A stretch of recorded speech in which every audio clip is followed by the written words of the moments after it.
Hello, my name is Jeff Klinklin and I'm Senior Director of Patient Safety for Tenet Healthcare. Today we're in the San Antonio School of Health Professions OR Simulator. I'm joined by Dr. Verna Gibbs from No Thing Left Behind. Tenet has engaged her to help design a company-wide curriculum to prevent retained surgical items. This training video is an adjunct to 3 prior videos that you should have completed.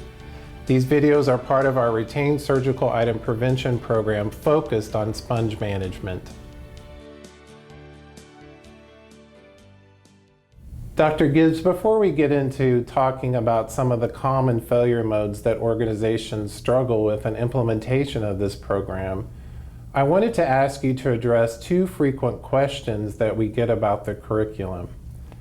The first question is about how the curriculum is compliant with AORN guidelines.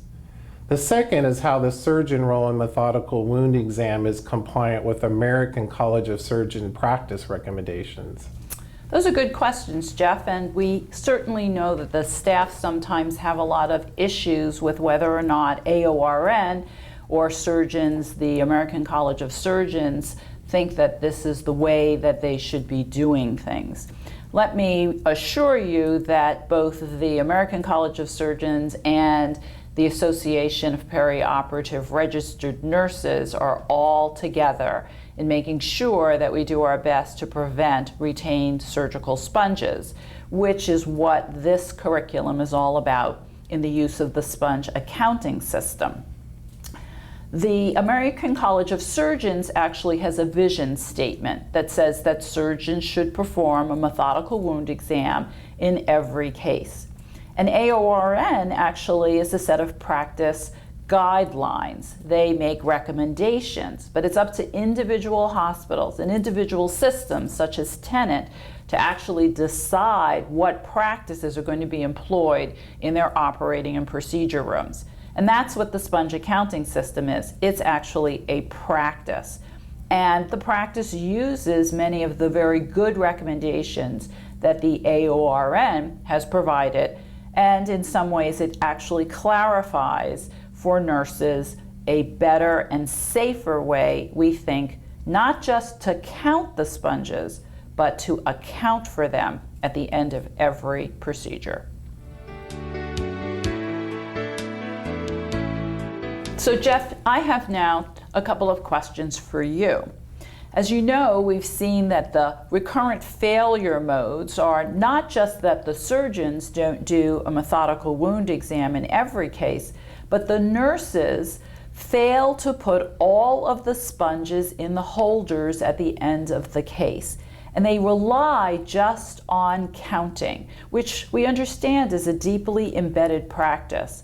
But as a system, how are we going to change the environments to help the individuals change their practices? That's a really good question, Dr. Gibbs. And one of the things we do in the training and the initial training is take our participants through a change management exercise. And we know that changing behavior to be sustainable is very difficult. So we do these exercises to help the work groups think about what barriers are they going to come up against in changing these long-standing practices, and as well as making these practices standing operating procedures in their procedural room settings. We know there's several things or key concepts related to high reliability that we use in patient safety planning. One of them has to be robust process improvement. So that includes really how the organizations from a leadership perspective are going to support the curriculum, and then at a more granular level, how they will monitor and audit the program. And we've provided a lot of robust process improvement tools as part of this curriculum to help the organizations do that. So there's all types of audits. We've seen some great examples come out of our organizations in terms of looking at drills, tracer methodology to help sustain this practice, as well as one thing we do that we feel like it's very important is we have the monthly wisdom calls. And on that call, you're there with us. So we take questions and answers, or we take questions that have come in about the program since the last call. We talk about case studies, and then we open it up to the organizations to have time with you to ask questions. All of these things are part of our robust process improvement approach in patient safety to build high reliability. I really enjoy those calls, and I agree that I think that they're very valuable. But when we get right down to it, Jeff, as much as we don't sometimes want to talk about this, there's system change, and then we have to have a point where we have to hold the individuals accountable. What's the plan about accountability? That's always a tough issue when you're looking at patient safety, staff behavior, and particularly medical error that impacts our patients. And we know from a high reliability perspective, you really have to look at human behavior in kind of three buckets.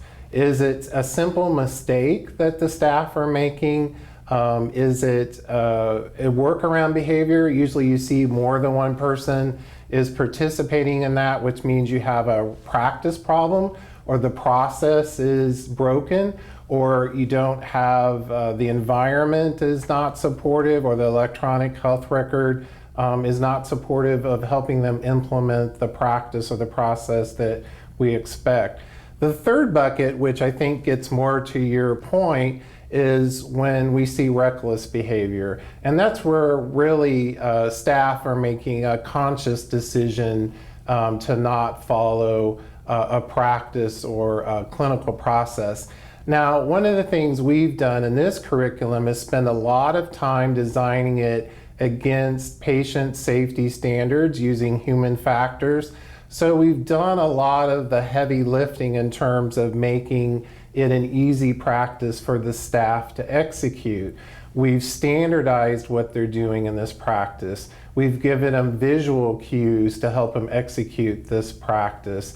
We've made it a team-based practice, so everyone in the procedural area is aware of what's going on with the sponges. So all of those things help build a more highly reliable practice that we feel our organizations can successfully execute in their procedural areas. Great. Thanks, Jeff. Dr. Gibbs, one of the frequent questions we get concerns in counts in emergency cases. Staff tell us there's just no time to count sponges in an emergency case. Also, staff frequently abandon the practice in an emergency case. So first, can you talk about this issue of in-counting sponges during an emergency? And second, talk to us about why it's really critically important to maintain all components of the practice, even in the rare scenario they were not able to count in an emergency. Sure. So first of all, I'm a surgeon, so I don't usually count sponges, but let me show you. How long does it take to count in a pack of sponges, or 10 sponges, because in sponge accounting we always need to use 10 sponges. So I've got 2 packs of laps here. How Great. long does it take? I've got my phone, so we'll do that. Okay, here we go. Ready? Break the bands. 1, 2, 3, 4, 5. Break the bands. 6, 7, 8, 9, 10. 10 seconds to count those 10 lap pads. So it takes about 10 seconds to count in 2 packs of laps or 10 lap pads, so that's less than a minute. That's not even 30 seconds, so it takes less than a minute for a human to count in 10 sponges, which could get you started even in that emergency case. The problem more frequently is that the humans perceive that they can't do it, but showing that they can do it, you can count in 10 sponges and move on and get that case started. The other problem is they abandon the practice, and what we want you to do is to keep putting the sponges up in the holders, because even if you've decided or the surgeon has decided they're going to get a mandatory x-ray at the end of that procedure, having the sponges in the pockets of the holders provides additional information which we can use to make sure that all of the sponges have been accounted for and none are left inside our patients. So Dr. Gibbs, one of the failure modes we see in retained sponge cases is this confusion about what staff and procedural areas actually call counts. As you know, second count to one person may be something different to another depending on if there's a break or relief or change of shift. So talk about how, from a high reliability perspective, we've standardized this in our curriculum so that everyone's talking a common language. That's really important. And we talk about the causes of safety problems being either practice problems or communication problems. And for the most part, retained surgical sponges are practice problems. The surgeons don't do a wound exam, the nurses don't put all of the sponges in the sponge holders. But there is a real communication problem when we talk about how they communicate with each other about the surgical counts. And for sponges, I've written here on the dry erase board the standard AORN 6 counts: the initial, the cavity, the closing, the final, the permanent relief, and anytime, which is a count that can be done anytime any member of the team wants to perform a count. Now, this is our preferred terminology, and we actually reinforce it here in our safety rules that at the in count, at the closing count, at the final count, there are defined activities. But we know that many nurses in their training and in their surgical technology training use ordinal numbers, like the first count, the second count, the third count. And so it's very difficult for the staff to be clear that they're speaking a common language. And the most common example is at the closing count and then something called the fourth count, which in AORN is divided into two parts: a count which is performed at skin closure and a count which is performed when sponges are no longer in use, also known as a final count. Well, in sponge accounting, we are clear. There is only one final count. And the final count is when all of the sponges, the used and unused sponges, are in the pockets of the sponge holders. If you choose to perform a count at skin closure, that would be considered an anytime count. So in sponge accounting, use the words. The initial count is when you do your 3 S's, you see, separate, and say at the beginning of the case, or anytime sponges are added in. A cavity count is performed usually, say, during a cesarean section when you're going to close the uterus. In a general surgery case, it may be when you're going to close the stomach. The wording is the closure of a cavity within a cavity. At the closing count, that's when the surgeon does the wound exam. The point of the wound exam is to get the sponges out so the scrub and circ can do their closing count. And the final count is when all of the sponges are in the holders. The final count can only be correct or incorrect. And if you have an empty pocket at the end of the case, you must mark that count incorrect, because the definition of the final count is when all of the sponges, the used and unused sponges, are in the holders. So we hope that by making everybody use a common language, we can help eliminate count confusion. Donna, could I get 10 more Ratex, please? Sure. Okay, 1, 1, 2, 3, 4, 5, 6, 7, 8, 9, 10. 10 Ratex.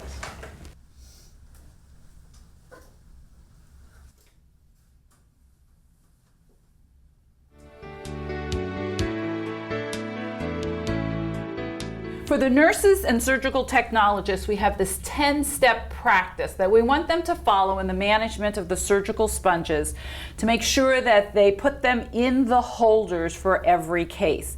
One of the most important concepts is for them to separate the sponges, separate on the in counts and separate on the out counts. We're going to demonstrate for you here the best practice for the separation of the sponges on the in counts. Donna, could I get 10 Ratex, please?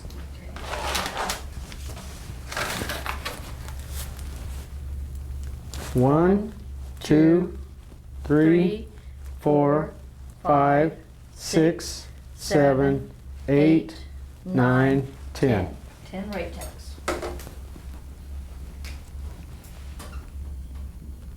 $30 total.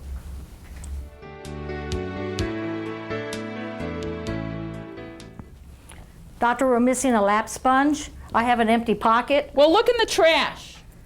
I've looked in the trash. Would you please do another methodical wound exam? Okay, just a minute. I'll repeat the methodical wound exam. I don't see anything in here. Oh, wait, here it is. It's in the drapes.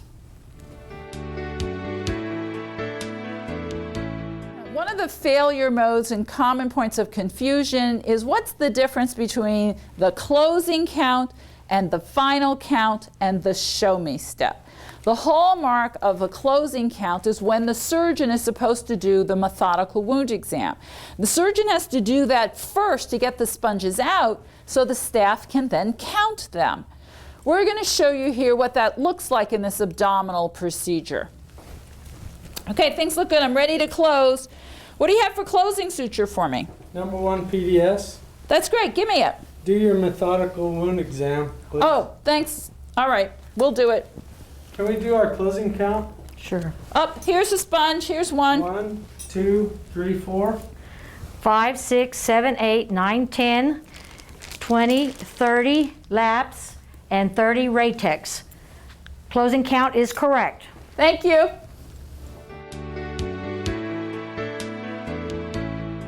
The hallmark of the final count is that all of the sponges must be in the holders.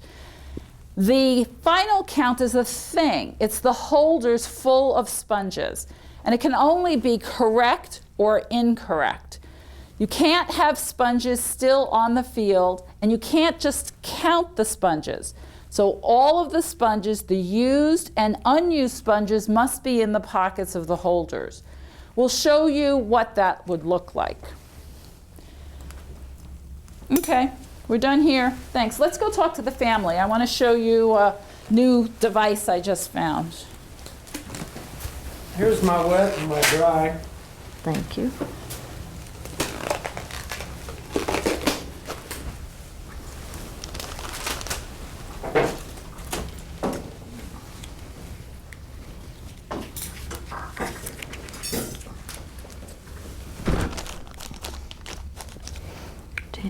Ten, 12, 30.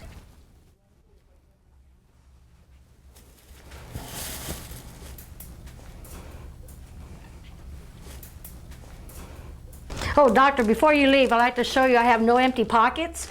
I have 30 lap sponges and I have 30 Ratex. 30 laps, 30 Raytech. That's correct. Looks good. All sponges accounted for. Thank you, Donna.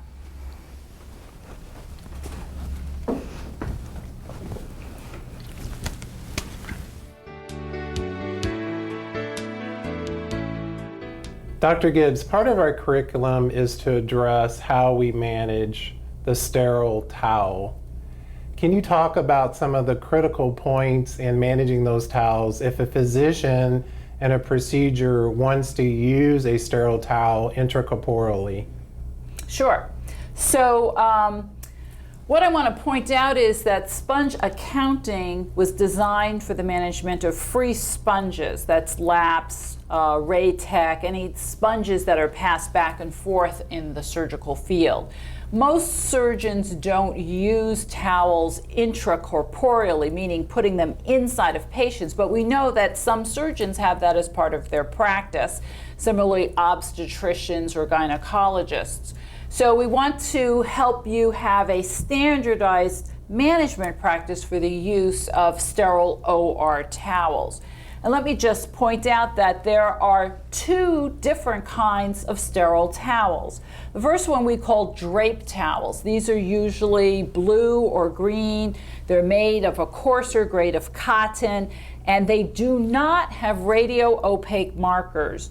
But you can purchase from various distributors white radio-opaque towels. They come in packs of 2, 4, or 6. And like our Raytex sponges and our lap pads, which have a radio-opaque marker, these towels similarly have radio-opaque markers. And these are the only kinds of towels that you should have for surgeons to use to be placed inside of patients. Because having the radio-opaque marker doesn't prevent retention, but if the sponge is retained, at least it gives us a chance to be able to see it on an X-ray. These radio-opaque towels should be managed just like our other white cotton gauze disposables, except they aren't placed in the hanging plastic sponge holders. But when a package of surgical towels is opened, usually they come in packs of 2, 4, or 6, the pack should be written on the wall-mounted dry erase board. Here we've indicated there were 2 radio-opaque towels, and at the end of that operation, the scrub and circ better make sure that those 2 radio-opaque towels have been accounted for. There's some other variations to the practice that we make recommendations to help standardize them that we will make available on the Tenet SharePoint site. So any facility that has surgeons or obstetricians that use sterile towels will have a better defined practice. Most importantly, if you have white radio-opaque towels, manage them just like the other white radio-opaque disposables. They must be counted, and therefore they must be accounted for at the end of the procedure. Dr. Gibbs, in our sponge accounting curriculum, we know after the nurses they're at a final count and they're missing a sponge and they've gone through their incorrect count checklist, followed all the steps, and they cannot find that sponge. That's when we bring in our defenders from radiology to help us shoot images to see if that sponge is in the patient. Mm-hmm. Can you talk about some of the critical components that the radiology provider must follow, because they're part of that team as soon as they step into the procedural area and they have a defined role in this practice related to sponge management? Sure. So in the incorrect count checklist, what we point out is that if you have failed in the OR to identify the sponge or in the procedure room, now you need to bring in that other stakeholder, which, as you mentioned, our critical defender, which is our radiology colleagues. And that includes a radiology technologist as well as the radiologist who may be sitting someplace else looking at the now very common digital images. And the important thing is the communication which has to happen. The nurse needs to call or communicate to get the radiology technologist in the OR. And as soon as that radiology technologist steps in the operating room, they have to recognize that they're part of the team. They're part of our OR team, and their job is to help us find the missing sponge, be that a lap pad or a Raytec, because if we knew where the sponge was, we wouldn't need them to come and help us find it. So it's important that the radiology technologist take advantage of our missing surgical item guidelines, which we've provided as part of this multi-stakeholder effort, which Tenet has incorporated into the teaching and training of radiology technologists so that they know what to do when they're coming to the operating room to, say, have a missing surgical item abdomen. And as an example, the most important thing there is to have upper and lower margins and skin fold to skin fold included on that image. Second most important thing is to make sure that we have content experts interpreting those images, and that's radiologists. So even though surgeons could look at a film and see whether or not there was something there, only a radiologist can call an image negative. So we need to get the radiologist to call back into the operating room to talk to the surgeon. We need to get the surgeons to stay in the operating room to receive those calls from our radiology colleagues. And if they need to take additional views, we get that done, because our goal is to make sure that we get the sponge out, or we find the sponge before the patient leaves the operating room. And lastly, we understand that Tenet has done a really great job in trying to improve the use of the electronic medical record, rather than relying on picking up the phone and calling and literally playing telephone between the radiology technologist and the radiologist, is to incorporate all of this within your physician order entry menu. And let me just point out there's one other element in all of this, and that's that communication strategy again, that strangely enough, people all around the country call their sponges different things. So in Oregon, what is a Raytech for some is an RP. In Alabama, what's a little Kittner is a cottonoid or a pusher. So the pusher to you is a peanut to somebody else.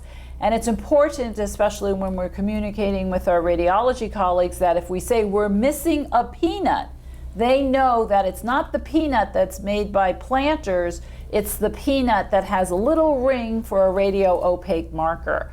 So we need to start the practice with radiology champions and consider them our teammates, and make sure we have both strong communication and practices in working with them to help make sure that there's nothing left behind. An important part of establishing a highly reliable sponge accounting program is to have leadership support. Here we have a great example of how the San Antonio market has created a campaign from a leadership perspective to show their support for our sponge accounting program. We're all in!